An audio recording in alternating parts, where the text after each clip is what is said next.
போட்டிருக்காங்களா? நான் அப்படி சொன்னா அர்த்தமா? ராணியோட அப்புறம் என்ன அர்த்தம் நீங்க சொல்றீங்க? உங்களை வந்து எதுவுமே பேசக்கூடாது. எதுவுமே பேசுங்க, எல்லாரும் தான் பேசுறோம்.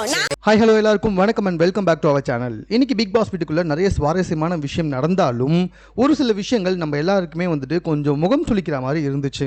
ஃபார் எக்ஸாம்பிள், கொடுக்கப்பட்ட ரோலை யாருமே ஒழுங்கா பண்ணல, ஒரு சில பேரை தவிர்த்துட்டு. அதோட ரொம்ப ரொம்ப இம்பார்ட்டன்ட் மேட்ரு என்னன்னா, இந்த டாஸ்க்கை சுவாரஸ்யமாக எப்படி எடுத்துகிட்டு போகிறது அப்படின்றது யாருக்குமே தெரியல, யாருக்குமே ஐடியாவே கிடையாது. எல்லாரும் கொடுத்த ரோலை விட்டுட்டு வேற என்னென்னவோ பண்ணிக்கிட்டு இருக்காங்க.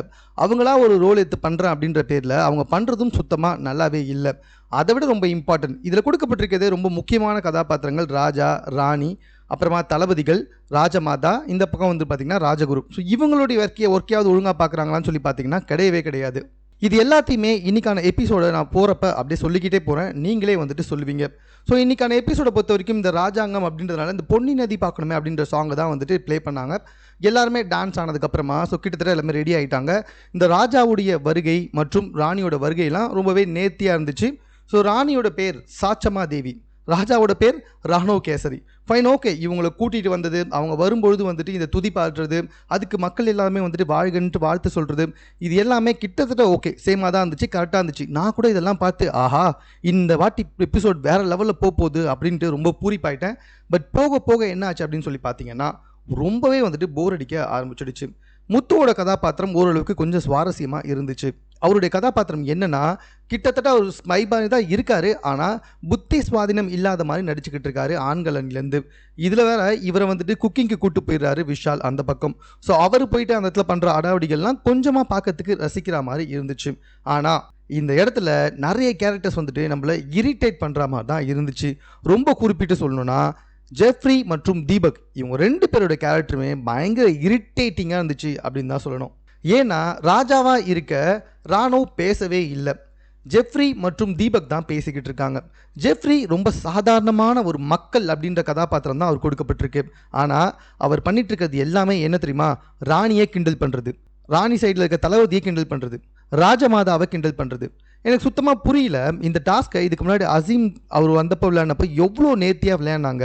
இதுக்கு முன்னாடி இந்த நிறைய பேர் நல்லா நேர்த்தியாக தான் விளையாடிருக்காங்க. ஆனால் ஜெஃப்ரி வந்துட்டு ஒரு சாதாரண மக்கள் எதிர்க்க இருக்க எதிரி நாட்டுடைய ராணியை கிண்டல் பண்ணுறது, ராஜமாதாவை கிண்டல் பண்ணுறது, தளபதியை கிண்டல் பண்ணுறது, இதை இந்த இடத்துல நம்மளால் சுத்தமாக ஏற்றுக்கவே முடியல. இவர் கிண்டல் பண்ணுறத ராஜாவும் பார்த்து ரசிச்சுட்டு இருக்காரு, அதே மாதிரி தளபதியும் பார்த்து தீபக்கும் வந்துட்டு ரசிச்சுட்டு இருக்காரு. தவிர்த்துட்டு சாதாரண மக்களில் வந்துட்டு அவங்க அந்த சைடு பேசிகிட்டு இருக்காங்கன்னு யாருமே வந்துட்டு கேட்கவே இல்லை. இதை பெண்கள் தெளிவாக கேட்குறாங்க. அதாவது பெண்கள் கிண்டல் பண்ணவே இல்லை ராஜாவை. உங்கள் வீட்டு ராஜா பேசவே மாட்டுறாரு, உங்கள் நாட்டு ராஜா பேசவே மாட்டுறாரு, சாதாரண மக்கள் தான் பேசிக்கிட்டு இருக்காங்க அப்படின்னு கேட்டாங்க. ஆனால் இதை கூட வந்துட்டு இவங்க கிண்டல் பண்ணுறாங்க அப்படின்ற மாதிரி ஆண்கள் பின்னாடி மாற்றிட்டாங்க. ஸோ இந்த இடத்துல தான் பிரச்சனை. அதாவது தளபதியும் மோதுறது பார்க்க நல்லாயிருக்கும், ராணியும் ராஜாவும் மோதுறது பார்க்க நல்லாயிருக்கும், ராஜகுருவும் ராஜ மாதாவும் மோதுறது பார்க்க நல்லாயிருக்கும். சாதாரண மக்களாக இருக்க ஜெஃப்ரி இவங்க 3 பேரை கிண்டல் பண்ணுறதை பார்க்குறப்ப என்னடா இது, இவன் சாதாரண மக்கள் தானே, இவன் ஏன் இவங்க 3 பேரை கிண்டல் பண்ணிக்கிட்டே இருக்கான் அப்படின்றது தான் வந்துட்டு ரொம்ப காமெடியாக இருந்துச்சு. பார்க்கறதுக்கும் நல்லாவே இல்லை. அது காமெடி அப்படின்னா அதை ஏற்றுக்கிற மாதிரி இல்லை, சுத்தமாக நல்லாவும் இல்லைங்க. ஜெஃப்ரி இது மாதிரி லூஸு மாதிரி நிறைய பேசிக்கிட்டு இருக்கான், லூஸு மாதிரி பண்ணிக்கிட்டு இருக்கான். அவனோட கதாபாத்திரம் மக்கள் கதாபாத்திரத்தை அவன் சுத்தமாக பண்ணவே இல்லை அப்படின்றது தான் உண்மை. ஏன்னா இதே கதாபாத்திரத்தில் இந்த பக்கம் பெண்கள் பக்கம் சௌந்தர்யா நடிச்சிருந்தாங்க. அவங்க ராஜாவையோ இல்லை மந்திரியையோ இல்லைனா வந்துட்டு ராஜகுருவையோ ஒரு வார்த்தை கூட எதிர்த்தே பேசல, ரொம்ப அமைதியாக தான் அவங்கக்கிட்ட நடந்துக்கிட்டாங்க அப்படின்றத இந்த இடத்துல குறிப்பிட்டு சொல்லணும். ஸோ ஜெஃப்ரி அந்த மாதிரி நடந்துக்கிறதுனாலேயே இந்த இடம் மொத்தமாக அப்படியே வந்துட்டு மாறிடுச்சு. இதுக்கு மேலே என்னாச்சு அப்படின்னு சொல்லி பார்த்தீங்கன்னா ராணியோட கோலை காணோம். ஸோ இந்த இடத்த வந்துட்டு ராணியோட கோலை காணுன்றதுனால இந்த பக்கம் வந்துட்டு தளபதி அவர்கள் எப்படியாவது திரும்பி எடுக்கணும் அப்படின்னு சொல்லிட்டு ஆண்கள் சைடு போய் மாட்டிக்கிட்டாங்க. ஸோ மாட்டின உடனே வந்துட்டு இல்லை, நீங்கள் என்னை கையங்களவமாக பிடிக்கணும், யாரும் கையங்களவமாக பிடிக்கல, அதனால் நான் வந்துட்டு டாஸ்க் பண்ண மாட்டேன்னு சொல்கிறாங்க. இந்த டாஸ்க்கை பொறுத்த வரைக்கும் யாருக்கும் தெரியாமல் போய் திருடிட்டு வரணும். ஸோ இவங்களும் யாருக்கும் தெரியாமல் போய் பார்த்துட்டு வந்தாங்க. பட் ஆனால் வந்துட்டு அவங்க லைட்டாக மாட்டிக்கிட்டாங்க, போய் பிடிக்கல, யாரோ இருக்காங்க அப்படின்ற மாதிரி போய் பார்த்து தான் மாட்டினாங்க. ஸோ இவங்க டாஸ்க்கை பண்ணல, இவங்களுக்கு பதிலாக வந்துட்டு தர்ஷிகா பண்ணுறேன் அப்படின்னு சொன்னாங்க. பட் ஆனால் நாட்டை பேரையே எங்கள் நாடு வந்துட்டு கேவலமான நாடு, எங்கள் ராணி வந்துட்டு மட்டமான இந்த மாதிரி சொன்னதுனால அவங்க வந்துட்டு அதை பண்ண மாட்டேன் அப்படின்ற மாதிரி சொல்லிட்டாங்க.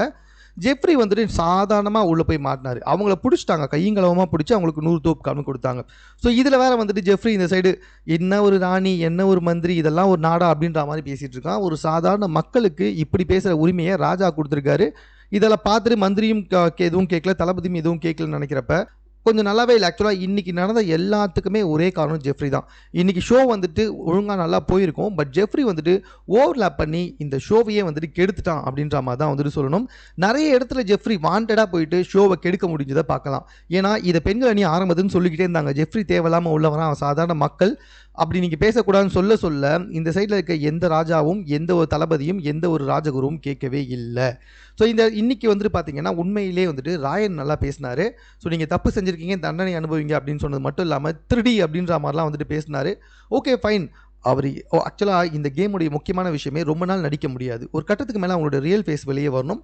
அந்த மாதிரி ஓரளவுக்கு இவருடைய ரியல் ஃபேஸ் வந்து ஒரு 5% வெளியே வந்துச்சு அப்படின்னு சொல்லலாம். இதை தொடர்ந்து ராணியுடைய செங்கேலை தேட போன நம்ம சௌந்தர்யா வசமாக ஜெஃப்ரி கிட்ட மாட்டிக்கிட்டாங்க. ஜெஃப்ரியும் சௌந்தர்யாவை பிடிச்சிட்டாங்க. ஆனால் இவங்க பாருங்களேன், கிண்டல் பண்ணிக்கிட்டு இருக்காங்க. சௌந்தர்யாவுக்கு செங்கோல்னு சொல்ல வரல, குச்சி அப்படின்னு சொன்ன உடனே தீபக் வந்துட்டு அதை பெருசாக வந்துட்டு கிண்டல் பண்ணுகிறாரு. செங்கோல்னே சொல்ல தெரில, இதுக்கெல்லாம் வந்துட்டு ஒரு ராஜ்யசபா வேணுமா அப்படி இப்படின்ட்டு. டேய், உங்கள் ஜெஃப்ரியை போய் பாருங்கடா, அவன் பேசுறது ஃபுல்லாக லோக்கல் பாஷை, பயங்கர லோக்கலாக பேசிக்கிட்டு இருக்கான். அதுவும் இல்லாமல் பல இடத்துல நிறைய பேர் மிஸ்டேக் பண்ணிட்டு தான் இருக்காங்க. ஆனால் இந்த பொண்ணு வந்துட்டு குச்சின்னு சொன்னதில் பயங்கரமாக தீபக் வந்துட்டு இதெல்லாம் ஒரு ராணி தேவையா, இதெல்லாம் ஒரு கோட்டை அப்படி இப்படின்ட்டு பயங்கரமாக கிண்டல் பண்ணுற மாதிரி மோக் பண்ணுற மாதிரி பேச ஆரம்பிச்சிட்டாரு. ஆண்கள் அணியில் இன்றைக்கி கன்ஃபார்மாக ஒரு மாதிரி ஒஸ்ட்டாக தான் நடந்துக்கிட்டாங்க. கேமிங் வைஸில் அவங்க ரொம்ப நல்லா விளையாட்டு இருந்தாலும் கிண்டல் பண்ணுறதெல்லாம் வந்துட்டு எந்த மாதிரியான விளையாட்டுன்னே தெரியல. ஆக்சுவலாக வந்துட்டு ராஜா கூப்பிட்டு 4 பேரை வந்துட்டு டான்ஸ் ஆட சொல்லியிருக்கலாம். அந்த மாதிரி ஏதாவது பண்ணி கொஞ்சம் நம்மளுக்கு நல்ல என்டர்டெயின்மெண்ட்டை கொடுத்துருக்கலாம். பட் ஆனால் அவங்க யாருமே வந்துட்டு அதை செய்ய விரும்பவே இல்லை.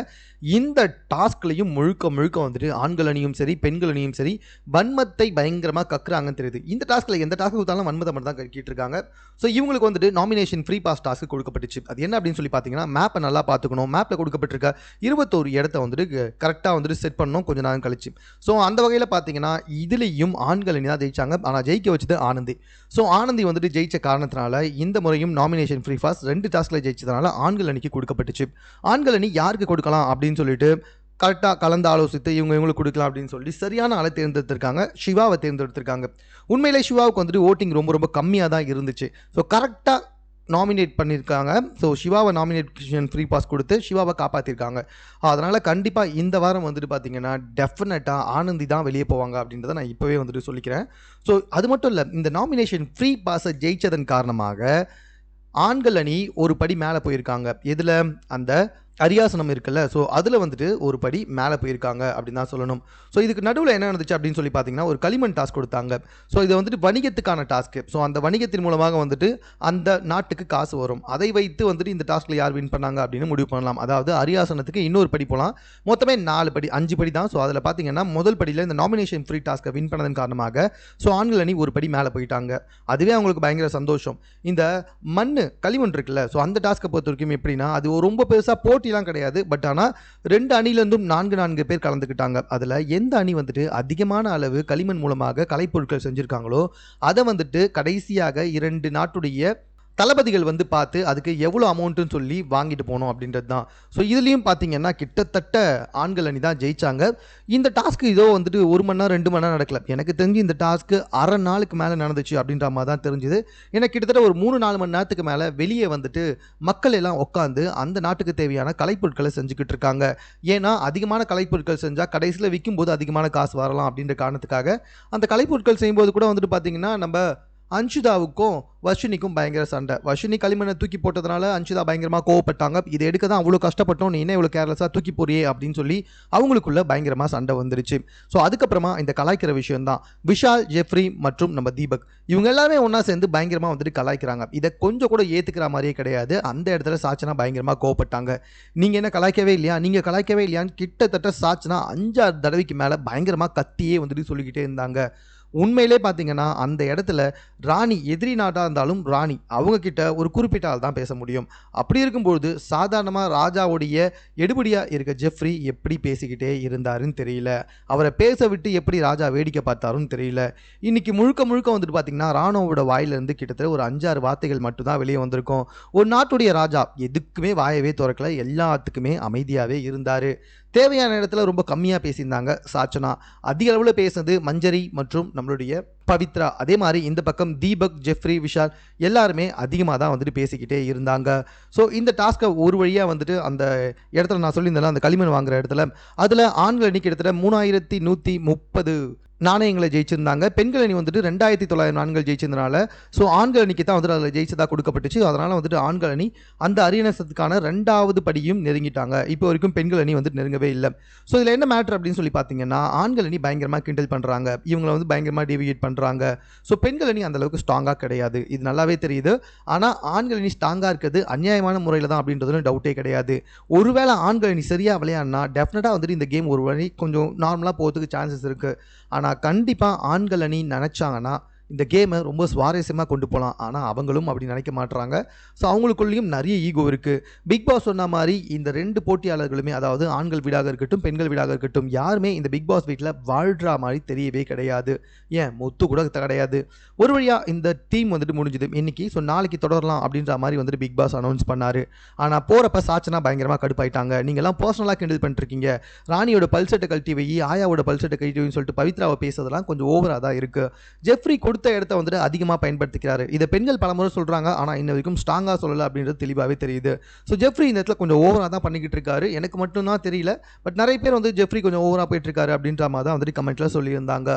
இது பத்தாதுன்னு இரவில் என்ன நடக்குதுன்னா, சாச்சனா பக்காவாக பிளான் போட்டு நம்ம டீம்லேருந்து எல்லாத்தையுமே எடுத்தாங்கல்ல, அதே மாதிரி நம்ம அவங்களுடைய இடத்துல தூங்கும் போது போயிட்டு எல்லாத்தையும் எடுத்துடணும்னு சொல்லிட்டு பிளான் பண்ணி சாச்சனா மற்றும் பவித்ரா இவங்க 2 பேருமே அவங்களுடைய, அதாவது எதிரி நாடு ராணுவ கேசரியோடைய நாட்டுடைய வாட்கள் மற்றும் குச்சி எல்லாத்தையுமே, குச்சி நானும் சொல்கிற மாதிரிங்களா, செங்கோல் இது எல்லாத்தையுமே எடுத்துகிட்டு வந்துட்டாங்க. அதுக்கப்புறமா வந்துட்டு இதை ராணுவ பார்த்த உடனே ஒரு டீல் நடந்துச்சு. ஸோ நீங்கள் வந்துட்டு எங்களுடைய இது கொடுங்க, நாங்கள் உங்களுக்கு தரேன்னு சொன்னாங்க. அதுக்கேற்ற மாதிரி அவங்க 2 பேருமே வந்துட்டு 2 கத்தியை கொடுத்த உடனே ராணுவ எல்லாத்தையுமே இது வந்து கொடுத்துட்டாரு. ராணுவ பயங்கரமான ஆர்வக்கோளாறில் இருக்காரு அப்படின்றது நல்லாவே தெரியுது. இறுதியாக பெண்கள் அவங்க கிட்டேருந்து போன எல்லாத்தையுமே வந்துட்டு திருப்பி வாங்கிட்டாங்க. பட் ஆனாலும் பார்த்தீங்கன்னா கிட்டத்தட்ட 2 படி, அந்த அரியாசனத்துக்கு 2 படி மேலே போயிருக்கிறது ஆண்கள் அணி தான். ஸோ பெண்கள் அணி அந்த விஷயத்தை மறந்து ரொம்ப ஜாலியாக இருக்காங்க. பெண்கள் அணி ஜாலியாக இருக்காங்க, ஆண்கள் அணி பெண்களை வந்துட்டு கிண்டல் பண்ணுறதுலையும் மோக் பண்ணுறதுலையுமே வந்துட்டு குறியாக இருக்காங்க. ஆனால் இங்கே இருக்க யாருக்குமே மக்களுக்கு சரியான என்டர்டைன்மெண்ட்டை கொடுக்கணும் அப்படின்றது தெரியவே மாட்டுது. அந்த இடத்துல 2 பேருமே பயங்கரமான மிஸ்டேக் பண்ணுறாங்க. இதுதான் இன்னைக்கு எபிசோடில் நடந்துச்சு. ஸோ நாளைக்காச்சும் ஏதாவது சுவாரஸ்யமாக இருக்குமா இல்லையா அப்படின்றத வெயிட் பண்ணி பார்க்கலாம். மேலும் இது போன்ற செய்திகளை உடனுக்குடன் தெரிந்து கொள்வதற்கு நம்ம சென்னை சேனலை சப்ஸ்கிரைப் பண்ணுங்கள். இது குறித்த உங்களுடைய கருத்துக்கள் எதுவாக இருந்தாலும் கமெண்ட்